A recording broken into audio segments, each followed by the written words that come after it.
परिचय। आप अपने गांव में दादा दादी के साथ जा रहे हैं। हालांकि इस बार यहां सब कुछ पहले जैसा नहीं है। इस बार आपने देखा कि झील, तालाब और कुएं सूखे हुए हैं। भूमि झुलसी हुई है और इसमें दरारें हैं। गांव के लोगों को पीने का पानी लाने के लिए 10 किलोमीटर दूर जाना पड़ता है। चारों ओर हाहाकार मचा हुआ है। क्या आप जानते हैं कि पृथ्वी पर जल की उपलब्धता में वृद्धि की जा सकती है? इस पाठ में हम बहुमूल्य संसाधन जल के बारे में विस्तार से जानेंगे। उद्देश्य। इस पाठ के अंत में आप निम्न करने में सक्षम हो जाएंगे। पृथ्वी पर जल उपलब्धता के बारे में कुछ तथ्य जानना, जल की विभिन्न अवस्थाओं को सूचीबद्ध करना, भूमिगत जल के महत्व को समझना, भौमिक जल स्तर को परिभाषित करना, भौमिक जल स्तर के अवक्षय के कारकों को सूचीबद्ध करना। पृथ्वी पर जल की उपलब्धता। पृथ्वी को नीला ग्रह कहा जाता है। क्या आप कारण का अनुमान लगा सकते हैं? हां, पृथ्वी की सतह का 71% भाग जल से घिरा है।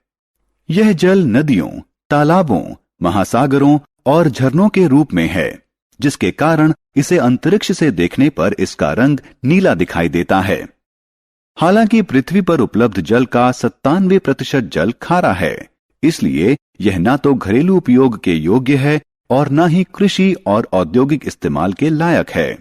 शेष 3% स्वच्छ जल है, जिसका 2/3 भाग ग्लेशियरों और ध्रुवों पर बर्फ के रूप में जमा है। पृथ्वी पर उपलब्ध कुल जल का केवल 0.006% जल उपयोग के लिए उपलब्ध है। जल की विभिन्न अवस्थाएं। प्रकृति में जल 3 दशाओं ठोस, द्रव और वाष्प में उपलब्ध है। ठोस अवस्था में जल को बर्फ या हिम के रूप में जाना जाता है। यह ध्रुवों पर बर्फ के रूप में और ग्लेशियरों और पर्वतों पर हिम के रूप में पाई जाती है। जल को गैसीय अवस्था में जल वाष्प या भाप के रूप में जाना जाता है, लेकिन जल की सर्वाधिक सामान्य अवस्था द्रव अवस्था है। इस अवस्था में इसे जल के रूप में जाना जाता है। जल के भूमि से आकाश में जाने और वापस भूमि पर आने की प्रक्रिया को जल चक्र कहा जाता है। जल के तीनों अवस्थाओं में निरंतर चक्रण के कारण पृथ्वी पर जल की कुल मात्रा लगभग स्थिर बनी रहती है, जबकि संपूर्ण विश्व इसे इस्तेमाल करता है। भूमिगत जल, जल का महत्वपूर्ण स्रोत। अधिकांश वर्षा जल बहकर नदियों में जाता है और अंततः समुद्र जाकर मिल जाता है। इसमें से कुछ जल मृदा द्वारा अवशोषित कर लिया जाता है। यह जल भूमिगत जल कहलाता है। हालांकि यह दिखता नहीं है, लेकिन यह लगभग सभी स्थानों पर है। भूमि के नीचे, आपके घर, नगरों, खेतों व रेगिस्तानों के नीचे, सभी स्थानों पर। भूमिगत जल पृथ्वी पर स्वच्छ जल का महत्वपूर्ण स्रोत है। यह अनेक झीलों और कुओं के लिए भी महत्वपूर्ण स्रोत है। हम में से अधिकांश लोग भूमिगत जल को प्रतिदिन पीते हैं। ऐसा इसलिए है क्योंकि जो हमारे उपयोग के लिए हैंडपंप और ट्यूबवेल से प्राप्त होता है, वह भूमिगत जल है।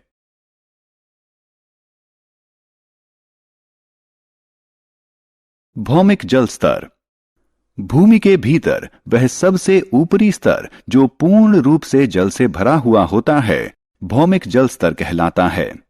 भूमिगत जल इस भौमिक जल स्तर के नीचे पाया जाता है। भौमिक जल स्तर झीलों और नदियों से होने वाले अपवाह, हिम के पिघलने और वर्षा से बनता है। भौमिक जल स्तर में मौसम के अनुसार उतार चढ़ाव लगा रहता है। गर्मियों में भौमिक जल स्तर नीचे चला जाता है, लेकिन मॉनसून के दौरान यह ऊपर आ जाता है।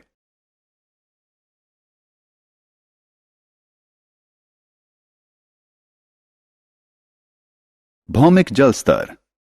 आपने अपने गांव में भारी वर्षा भी अवश्य देखी होगी। छोटे छोटे गड्ढों में हुआ जलभराव भी देखा होगा। कुछ घंटों के बाद गड्ढों में भरा हुआ पानी विलुप्त हो जाता है। यह सारा जल कहां विलुप्त हो गया? इस जल का रिसाव भूमि के भीतर हो गया। भूमि के भीतर जल के रिसाव को अंतःस्पंदन कहा जाता है। इस प्रक्रिया के द्वारा भूमिगत जल का स्तर फिर से ऊपर आ जाता है। भौमिक जल स्तर के नीचे कठोर शैल की परतों के मध्य भारी मात्रा में भरे हुए भूमिगत जल को जलवाही कहा जाता है। जहां भौमिक जल स्तर भूमि की सतह के निकट होता है, वहां जलवाही जल को कुएं खोदकर बाहर निकाला जाता है। भौमिक जल स्तर का अवक्षय। भूमि के भीतर से निकाले गए भूमिगत जल के कारण रिक्त हुआ स्थान वर्षा जल के रिसाव से फिर से भर जाता है। हमारे द्वारा भारी मात्रा में जल निकाले जाने के बावजूद भौमिक जल स्तर बहुत अधिक प्रभावित नहीं होता है, क्योंकि यह प्राकृतिक प्रक्रिया के द्वारा फिर से भर जाता है। हालांकि पर्याप्त रूप से न भरे जाने पर भौमिक जल स्तर नीचे जा सकता है। ऐसा अनेक कारणों से हो सकता है, जैसे बढ़ती हुई जनसंख्या, तेजी से बढ़ते हुए उद्योग, कृषि गतिविधियां, कम वर्षा और निर्वनीकरण इत्यादि।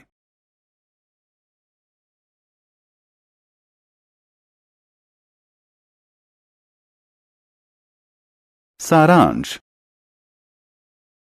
आइए हमने जो कुछ सीखा है उसे संक्षेप में दोहराएं। पृथ्वी का 71% भाग जल से घिरा हुआ है। पृथ्वी पर उपलब्ध कुल जल का केवल 0.006% जल ही उपयोग हेतु उपलब्ध है। पृथ्वी पर जल 3 अवस्थाओं ठोस, द्रव और गैस में पाया जाता है। मृदा द्वारा अवशोषित जल भूमिगत जल कहलाता है। पृथ्वी पर भूमिगत जल स्वच्छ जल का महत्वपूर्ण स्रोत है। भूमि के भीतर वह सबसे ऊपरी स्तर जो पूर्ण रूप से जल से भरा हुआ होता है, भौमिक जल स्तर कहलाता है। जल के भूमि के भीतर रिसाव की प्रक्रिया अंतःस्पंदन कहलाती है। भौमिक जल स्तर के नीचे कठोर शैल की परतों के मध्य भारी मात्रा में भरे हुए भूमिगत जल को जलवाही कहा जाता है। जल के अंधाधुंध उपयोग के कारण भौमिक जल स्तर का अवक्षय होता है।